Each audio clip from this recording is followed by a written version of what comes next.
U.S. Joint Chiefs blindsided by Trump's transgender ban. Transgender troops were not burdens. Trump announced Wednesday that transgender individuals would no longer be allowed to enlist or serve in the military. After consultation with my generals and military experts, please be advised that the United States government will not accept or allow transgender individuals to serve in any capacity in the U.S. military, Trump said in a series of tweets. Our military must be focused on decisive and overwhelming victory and cannot be burdened with the tremendous medical costs and disruption that transgender in the military would entail. His tweets came less than a month into the 6-month delay set by Defense Secretary James Mattis to review the U.S. military's policy on transgender service members.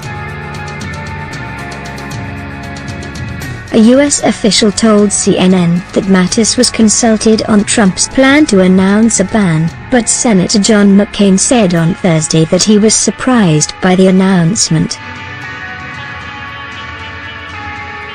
"I think they realized they made a mistake," the Arizona Republican said.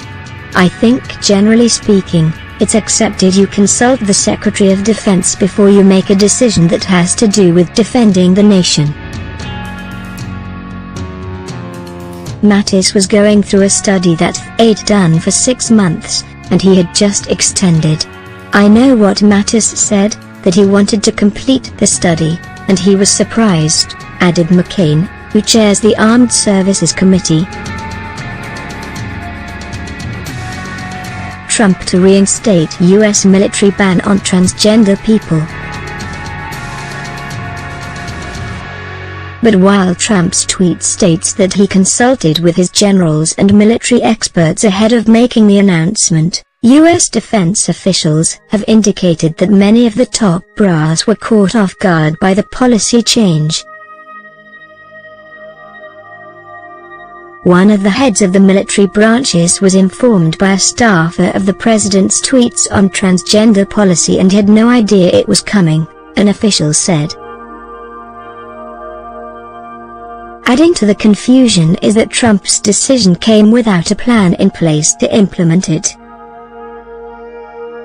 White House Press Secretary Sarah Huckabee Sanders did not have an answer Wednesday on what would happen to active transgender military members, but said the White House and the Defense Department would work together as implementation takes place and is done so lawfully.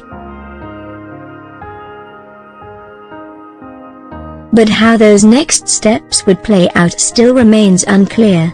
Lawmakers, LGBTQ groups divided over transgender military service. The Pentagon has asked the White House for a written directive spelling out its intentions and directions on transgender policy so the military can begin implementing guidance, according to a defense official with direct knowledge.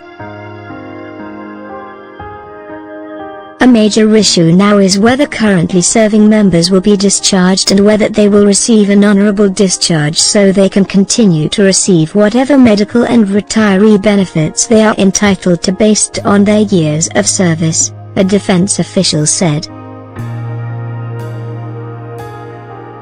Lieutenant Commander worried about being discharged under Band 730. Steny Hoyer blasted Trump for keeping top military leaders in the dark during an interview with CNN's Kate Bolduan on Thursday.